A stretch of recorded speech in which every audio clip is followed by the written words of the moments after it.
Paseos por la Sierra con Alberto Garín. Bilbao,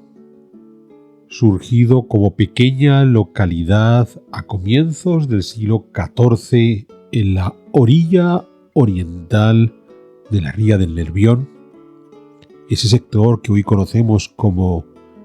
el Casco Viejo o las Siete Calles, al que ya hemos dedicado un programa aquí en Paseos por la Sierra,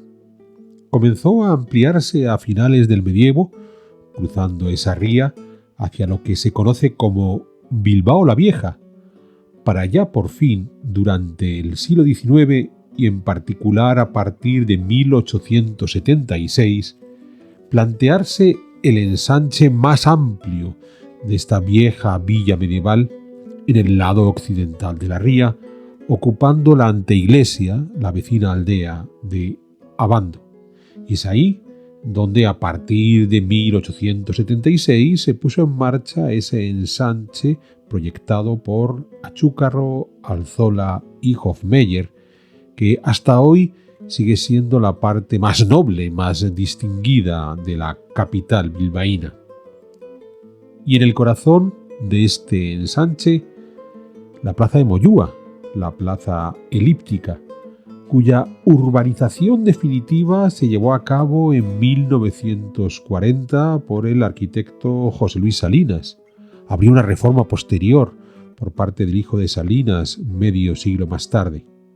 La plaza de Moyúa fue concebida en ese ensanche planteado por Achúcarro, Alzola y Hofmeyer como el corazón del mismo. Y esto es muy interesante, apelan a las soluciones más tradicionales en el momento de establecer una nueva urbe,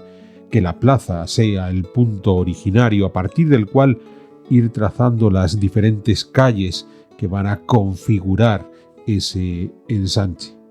Una plaza Moyúa que sigue siendo, insisto, el corazón de ese ensanche y que durante largo tiempo además ha servido como repertorio para la evolución estilística de la arquitectura bilbaína desde finales del siglo XIX, cuando se pone en marcha el ensanche, hasta nuestro mundo contemporáneo. Ahí tenemos la subdelegación del gobierno, antiguo gobierno civil, el Palacio Chavarri, construido en 1888 a partir del proyecto del arquitecto Anduiza. Uno de esos edificios que se apegaban a las soluciones historicistas, eclécticas, tan del gusto de esos finales del siglo XIX, donde era posible que en el mismo edificio entraran elementos de los orígenes más variopintos, el Renacimiento, el mundo medieval, los regionalismos, y a partir de ahí, según nos vamos moviendo por la plaza, vamos viendo esa evolución estilística. Por ejemplo, ese elevadísimo edificio blanco donde está la clínica Moyúa. La parte inferior, los últimos pisos ya es una ampliación contemporánea, la parte inferior construida en 1916, obra de José Santos Bilbao Lopetegui. O a la par, el edificio vitalicio hecho a partir de 1972 por el arquitecto Álvaro Líbano Pérez Ullibarri, que quería romper con esa arquitectura tan tradicional, tan historicista que dominaba la plaza. Ese tipo de rupturas que al final lo que hacen es acabar con la uniformidad y provocar ciertos roces con la ciudad. Un paso de la modernidad hacia lo tradicional que se puede ver en el momento que comenzamos a caminar por el ensanche. Y, por ejemplo, nos encontramos a la distancia con el Museo Guggenheim y dentro del propio ensanche con la iglesia de San José de la Montaña, de tradición medieval, construida entre 1906 y 1918, según el proyecto del arquitecto Basterra. Ojo, una llamada a el viaje entre lo tradicional y la contemporaneidad que también está presente en los hitos urbanos, como estas esculturas contemporáneas que podemos encontrarnos. Pero volvamos a la traza del ensanche. Es muy interesante que junto al corazón fundamental que era la plaza Moyúa, algo que los urbanistas de finales del siglo XIX tuvieron muy claro y que es propio de otros muchos ensanches que nos vamos a encontrar en España,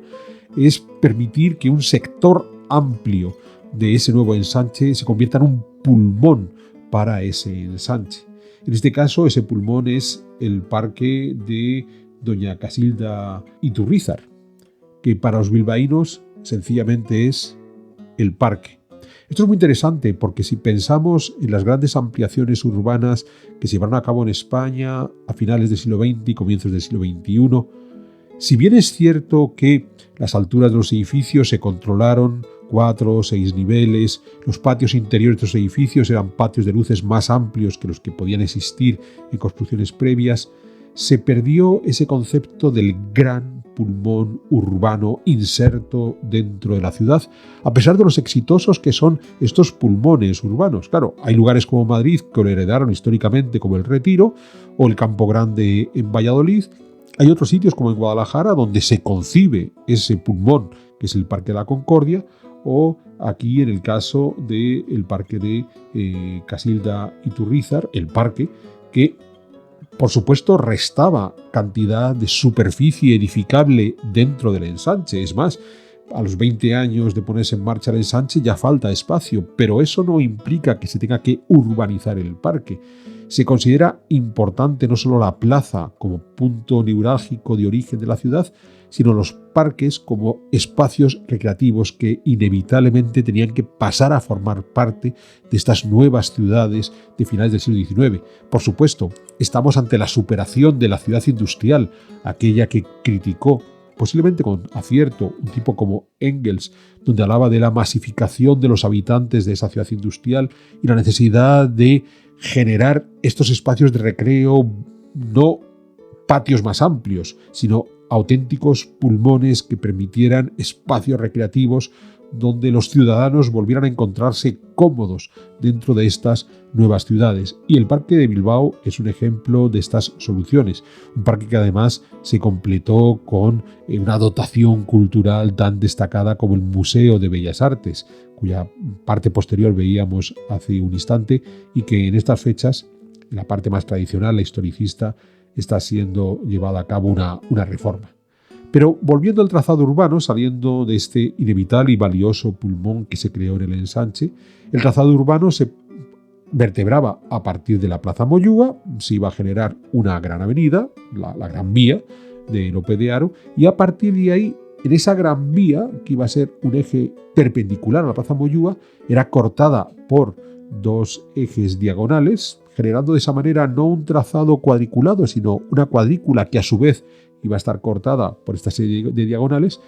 pero más allá de las 2 diagonales fundamentales, en paralelo o en perpendicular con la Gran Vía, se iban abriendo el resto de las calles.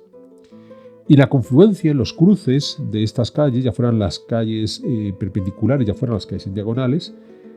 en Chaflán, esos cruces, recordando el ensanche de Barcelona de Cerdá, pero con unos chaflanes que se abren a pequeñas plazas que dominan todo este ensanche, como esta de Emilio Campuzano, con lo cual se supera de alguna manera uno de los inconvenientes del ensanche barcelonés, que era convertir estos cruces, por muy amplios que fueran por los chaflanes, en espacios sencillamente de circulación vehicular. Aquí esos cruces progresivamente se han ido convirtiendo en lugares de esparcimiento, lugares de encuentro. Y por supuesto, de plaza a plaza seguimos con la continuidad de estas calles muy rectas que tienen que ir, como decíamos antes, paralelas o perpendiculares a la Gran Vía, hasta llegar al límite del ensanche previsto en 1876, que nos lleva ya a la plaza de Indautxu, que pasaría a otro sector histórico de la vieja comarca de Bilbao, pero que de nuevo se resuelve el encuentro entre un entramado viario más complejo, creo que tenemos más allá de Indautxu, y el origen del ensanche en Abando, se resuelve mediante una nueva plaza, de modo que la plaza se convierte en el elemento de transición y a su vez el elemento de encuentro y esparcimiento. Pues bien, en estas calles más allá del ensanche podemos encontrar edificios interesantes como esta Casa Róspide, puesta en marcha hacia 1910, y sobre todo ya una complejidad en el entramado viario que viene a rescatar la ruptura del ensanche propiamente dicho, en el momento que se incorpora a sectores donde ya podía existir una urbanización previa, que por supuesto en el caserío ha sido completamente renovado en la segunda mitad del siglo XX o en nuestro mundo contemporáneo, pero que a la larga viene a ser una prolongación en las formas inmobiliarias de ese ensanche del 19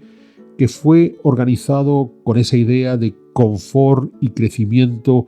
interesante que hemos podido ver.